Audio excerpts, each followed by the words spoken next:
کی شان یہ ہے کہ نبی کے پیارے ہیں، نبی کے پیارے ہیں، غوث العالم کے راج دلارے ہیں۔ آپ فرماتے ہیں کہ دہن میں زباں یا رسول اللہ تمہارے لیے، بے شک بدن میں ہے جاں یا رسول اللہ تمہارے لیے، ہم آئے یہاں تمہارے لیے، جائیں یہاں سے تمہارے لیے، اٹھے وہاں تمہارے لیے۔ بے شک سبحان اللہ۔ محترم عزیز دوستو، میں عرض کر رہا تھا کہ دین اسلام اللہ کو پسند ہے، بے شک اور یہ دین اسلام پیارے مصطفیٰ لے کر کے آئے، نبی لے کر کے آئے کہ نبی نے فرمایا کہ دین کے اندر داخل ہو جاؤ۔ بے شک سبحان اللہ۔ نبی نے دین اسلام کی تبلیغ فرمائی۔ محترم عزیز دوستو، یہ دین اسلام آسانی سے نہیں پھیلا ہے، دین اسلام آسانی سے نہیں پھیلا ہے، بلکہ ہمیں یہ دین اسلام بڑی آسانی کے ساتھ مل چکا ہے، کیا ہمیں اپنی جان کو قربان نہ کر سکے، ہمیں اسلام مل گیا، ہم اپنی جانوں کو کسی کی محبت پہ نثار نہیں کر سکے، ہمیں قرآن مل گیا۔ لیکن معزز سامعین اکرام، قربان چاہیے کہ اسلام کے لیے مصطفیٰ نے قربانی دی ہے، اسلام کے لیے علی نے قربانی دی ہے، اسلام کے لیے مولا کائنات مشکل کشا شیر خدا کے شہزادے امام حسن نے قربانی دی ہے، اسلام کے لیے مولا حسین نے قربانی دی ہے، اسلام کے لیے غریب نواز نے قربانی دی ہے، بلکہ اسلام کی جڑ کو جو بنیاد رکھی گئی ہے وہ قربانی سے رکھی گئی ہے۔ بے شک سبحان اللہ۔ دین اسلام آسانی سے نہیں پھیلا، دین اسلام جس طرح سے ہم سمجھتے ہیں کہ ہم زندگی کو بڑی ایسی زندگی گزار رہے ہیں کہ معزز سامعین اکرام، ہمیں دین اسلام کی اہمیت کی خبر نہیں کہ کس طرح سے دین اسلام کو پھیلایا گیا۔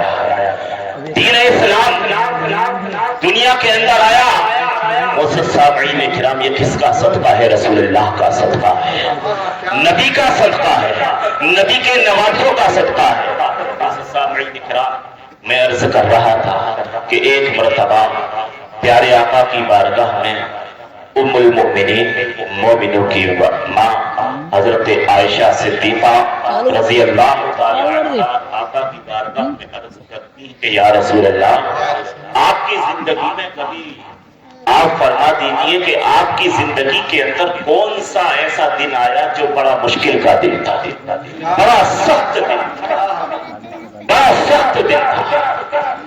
تو حضرت ام المؤمنین سوچتی ہے، سمجھتی ہے کہ آقا جو ہے احد کے دن کا نام لے گا، آقا احد کو بتائے گی، لیکن معزز سامعین اکرام، آپ کیوں سمجھتی تھی احد کے لیے؟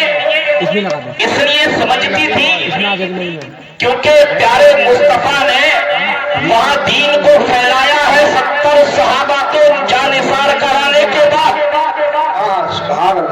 70 صحابہ کرام کے جنازے کو مصطفیٰ نے اٹھایا ہے احد کے اندر۔ ام المؤمنین سمجھتی تھی کہ نبی کے لیے سب سے سخت دن احد ہے۔ سبحان اللہ سبحان اللہ۔ اور اتنا ہی نہیں بلکہ معزز سامعین اکرام، امیر حمزہ رسول پاک کے چچا جان صحابی امیر حمزہ کہ معزز سامعین اکرام، حالات یہ ہوئے کہ احد کے اندر امیر حمزہ کے سینے کو چاک کیا گیا، ان کے سینے کو چاک کیا گیا، سینہ چیرا گیا، چیرنے کے بعد کلیجہ نکالا گیا، اس کلیجے کو نکال کر کے چبایا گیا اور چبا کر کے اس کو ڈھوکا گیا۔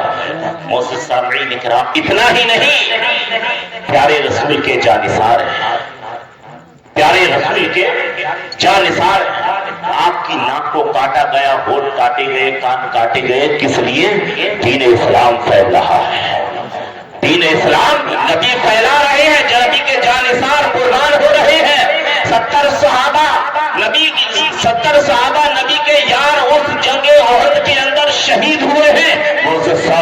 کرام حضرت ام المؤمنین عرض کرتی کہ آقا یعنی وہ مشکل کا دن مجھے معلوم ہوتا ہے کہ احد کا دن ہے. اللہ اکبر میرے عزیز دوستو. اتنا ہی نہیں, احد کے اندر پیارے مصطفیٰ کی یعنی پیارے مصطفیٰ کے گھٹنے چھیلے گئے, گھٹنے چھلے ہیں, پیارے مصطفیٰ کے دندان مبارک شہید ہوئے ہیں, پیارے مصطفیٰ کا لہو بہا ہے, نبی کریم گڈھے میں گرے ہیں جنگ احد کے اندر. اللہ اکبر معزز سامعین کرام. اتنا ہی نہیں بلکہ نبی کے رخساروں کے اندر کڑیاں بھی گری ہیں. تو حضرت عائشہ جانتی تھی, حضرت عائشہ سمجھتی تھی کہ اس سے مشکل کا وقت جو ہے نبی کے لیے کوئی سا نہیں آیا ہے, لیکن میرے نبی نے فرما دیا اے عائشہ یعنی تم یہ سمجھتی ہو, اے ام المؤمنین تم یہ سمجھتی ہو کہ میرے لیے سخت دن جو ہے احد کا ہے, لیکن نہیں, اس سے بھی ایک سخت دن اور ہے. وہ دن یہ ہے حضرت ام المؤمنین سے نبی فرماتے ہیں اے عائشہ سنو یعنی وہ طائف کا وقت جو طائف کا دن تھا وہ دن اس سے بھی زیادہ سخت تھا. حضرت ام المؤمنین عائشہ صدیقہ عرض کرتی ہے کہ یا رسول اللہ کہ احد سے بھی زیادہ سخت تھا. تو نبی فرماتے ہیں اے عائشہ ہاں یہ احد سے بھی زیادہ وہ سخت دن تھا, کیونکہ میرے معزز سامعین کرام میرے مصطفیٰ کا فرمان تھا, نبی کا فرمان تھا. اللہ کے نبی فرماتے ہیں عائشہ جب لوگوں نے مجھے مکہ کے اندر نہیں پہچانا, جب لوگوں نے مجھے مکہ کے اندر نبی نہیں جانا تو لوگوں نے مجھ پر ظلم و ستم کے پہاڑ توڑے, لوگوں نے مجھ کو گالیاں دی ہیں مکہ کے اندر, یعنی لوگوں نے مجھے ستایا ہے. اتنا ہی نہیں بلکہ پیارے مصطفیٰ کعبۃ اللہ کے اندر معزز سامعین کرام یعنی عبادت میں مصروف ہیں, عبادت کر رہے ہیں. ابو جہل آتا ہے, ابو جہل وہ یہودی ابو جہل جس کو بدر کے اندر جو ہے دو بچوں نے مارا تھا, اللہ اکبر وہی ابو جہل آتا ہے.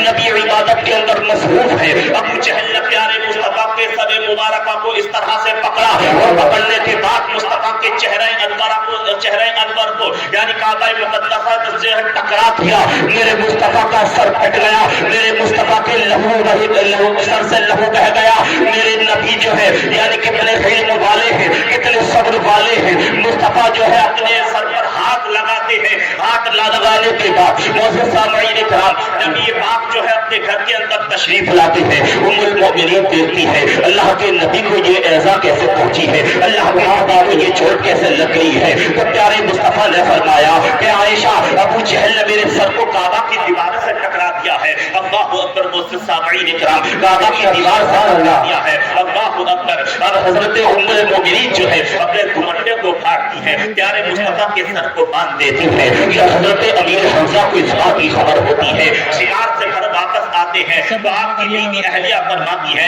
اے حمزہ تم نے سنا ہے کہ یعنی تم نے سنا ہے عبداللہ کا بیٹا جس کا نام محمد ہے اس کو لوگ جو ہے یعنی اس کو جو ہے یعنی تکلیف پہنچا دی گئی ہے. ابو جہل نے ان کے سر کو پکڑ کے کعبے کی دیوار سے ٹکرا دیا ہے جس سے ان کے سر کو چوٹ آئی ہے. اگر عبداللہ ہوتے تو بیٹے کی طرح کوئی نظر اٹھا کے نہیں دیکھتا.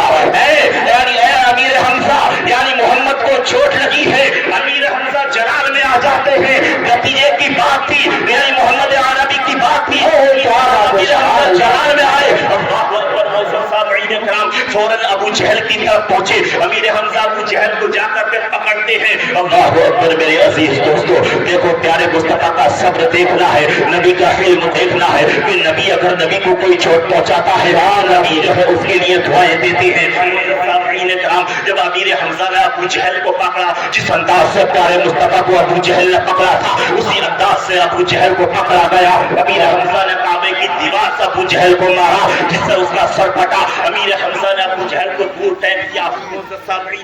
اتنا یہ عمل کرنے کے بعد امیر حمزہ پیارے مصطفیٰ کی بارگاہ میں پہنچتے ہیں, نبی کی بارگاہ میں پہنچتے ہیں, نبی سے عرض کرتے ہیں اے محمد عربی خوش ہو جاؤ تمہارا بدلہ لے لیا گیا ہے. ابو جہل کو چوٹ پہنچا دی گئی ہے. پیارے مصطفیٰ نے جب اتنا سنا تھا کہ چچا کہتے ہیں کہ بدلہ لے لیا گیا ہے, نبی کی نظر اٹھتی. اے چچا آپ یہ کیا کہتے ہیں, اللہ نے ہم کو بدلہ لینے کے لیے نہیں بھیجا ہے بلکہ لوگوں کو راستہ دکھانے کے لیے بھیجا ہے. اے امیر حمزہ, اے میرے چچا جان, اگر تم اپنے بھتیجے کو راضی کرنا چاہتے ہو تو اے میرے امیر حمزہ چچا جان دین اسلام میں داخل ہو جاؤ, کلمہ پڑھو اور مسلمان ہو جاؤ.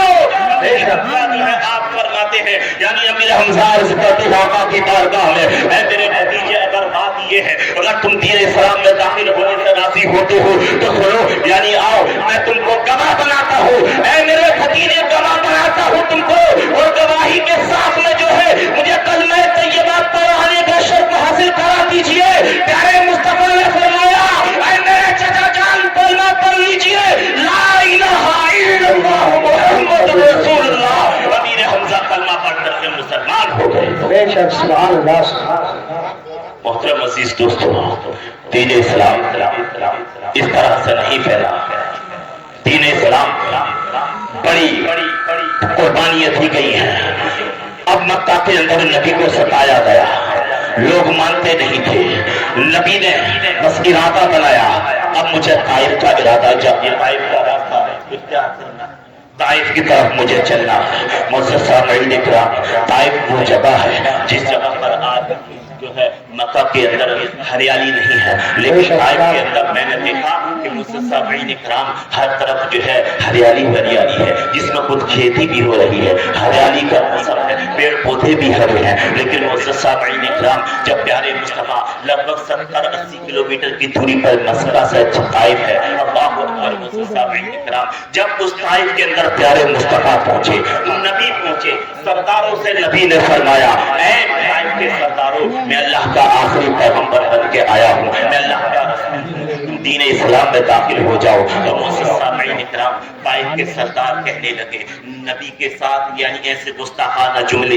جو ہیں استعمال کرنے لگے۔ طائف کے سردار کہنے لگے کہ اللہ کو تم ہی ملے تھے یعنی نبی بنانے کے لیے، نعوذ باللہ، اس طرح کے کیا بات ہے استعمال کیے ہیں۔ کس کی بارگاہ میں؟ رسول پاک کی بارگاہ میں۔ معزز سامعین اکرام ایسے جملے استعمال کیے ہیں۔ نبی وہاں سے اٹھے، نبی پاک جب آگے سفر شروع کیا، طائف کے بازاروں میں جب دین اسلام کی تبلیغ کے لیے چلے، سامعین اکرام اس وقت جو ہے سرداروں نے ارادہ بنایا کہ جو ہے یعنی لوگوں کا جو ہے ایک جلسہ قائم کیا جائے، لوگوں کا جلوس کیا جائے، جس میں جو ہے مصطفیٰ کے محمد عربی کے پیچھے جو ہے یہ جوان لڑکے جو ہے شور شرابہ کرتے ہوئے، تانے دیتے ہوئے نبی کے مصطفیٰ کے پیچھے چلیں گے۔ سبحان اللہ۔ سامعین اکرام ان لوگوں نے مشورہ کیا، میرے نبی جا رہے ہیں، میرے نبی چل رہے ہیں، اگر قدم پتھر پر رکھتے ہیں تو مصطفیٰ کے قدم پتھر پر چلتے ہیں، مصطفیٰ جدھر سے گزرتے ہیں خوشبو مہکتی ہیں، مصطفیٰ جدھر سے جاتے ہیں معزز سامعین اکرام ہوا کا رخ بدلتا ہے،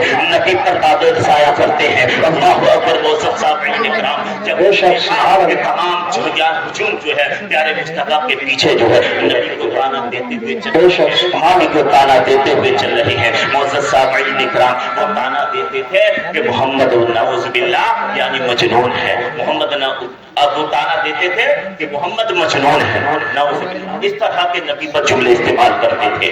تو معزز سامعین اکرام وہ ہجوم پیچھے چلا، نبی کہاں تھے؟ طائف کے اندر۔ کس کے لیے گئے تھے؟ اسلام کو عام کرنے کے لیے، اسلام کو پھیلانے کے لیے۔ لیکن ان طائف کے سرداروں نے قطاریں جمع کی، ایک ہجوم نبی کے پیچھے لگایا، ایک قطار دو قطاریں آگے کی، نبی چل رہے ہیں، معزز سامعین اکرام پیچھے سے یعنی گستاخانہ جملے استعمال ہو رہے ہیں، آگے کی قطاروں نے پتھر برسانا شروع کر دیے۔ اللہ اللہ۔ نبی پر پتھر برسانا شروع کر دیے۔ معزز سامعین اکرام پتھر برس رہے ہیں، مصطفیٰ دین اسلام کی تبلیغ فرما رہے ہیں، نبی کے جسم پر پتھر لگے اور آپ کا جسم مبارکہ خون سے لپت ہو گیا، مصطفیٰ دین اسلام کی تبلیغ فرما رہے ہیں، آپ کے کپڑے مبارک خون میں آلودہ ہو گئے۔ معزز سامعین اکرام نبی پر اتنے زخم آئے کہ نبی پر اتنے زخم آئے کہ خون سے کپڑے لپت ہوئے، نبی کی نالین مبارکہ پر خون بہنے لگا۔ مصطفیٰ فرماتے ہیں اے عائشہ جب میرے جسم پر وہ یعنی زخم آئے تو میرے جو ہے کھڑا میں جو تھی وہ پوری خون سے لپت ہو چکی تھی، میں آگے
پردہ کیا ہے، خواتین اسلام نے کیا جانا پردہ کیا ہے. پردہ معزز سامعین کرام خاتون جنت کی شان ہے. خاتون جنت کے بابا جان کی شریعت کا پردہ معزز سامعین کرام کربلا کے مہمانوں کی شان ہے پردہ. اللہ اکبر. اگر ہم گناہ کرتے ہیں تو ہمیں زندگی اپنے ذہن میں بات یہ سوچ لینی چاہیے ہم گناہ کر رہے ہیں. سوچنا چاہیے ارے اسی شریعت کے لیے جس شریعت پر ہم چلنا گوارا نہیں کرتے، اسی شریعت پر مصطفیٰ جان رحمت نے جو ہے اپنے لہو بہایا ہے، اسی شریعت کے لیے مصطفیٰ جان رحمت نے اپنے جان فاروق کو شہید کرایا ہے، اسی شریعت کے لیے کربلا کی ریت کو حسین کے خون سے رنگا گیا ہے. معزز سامعین کرام ہمارے دل کے اندر وہ جذبہ نہیں ہے، ہمارے دل کے اندر وہ جو ہے محبت نہیں ہے.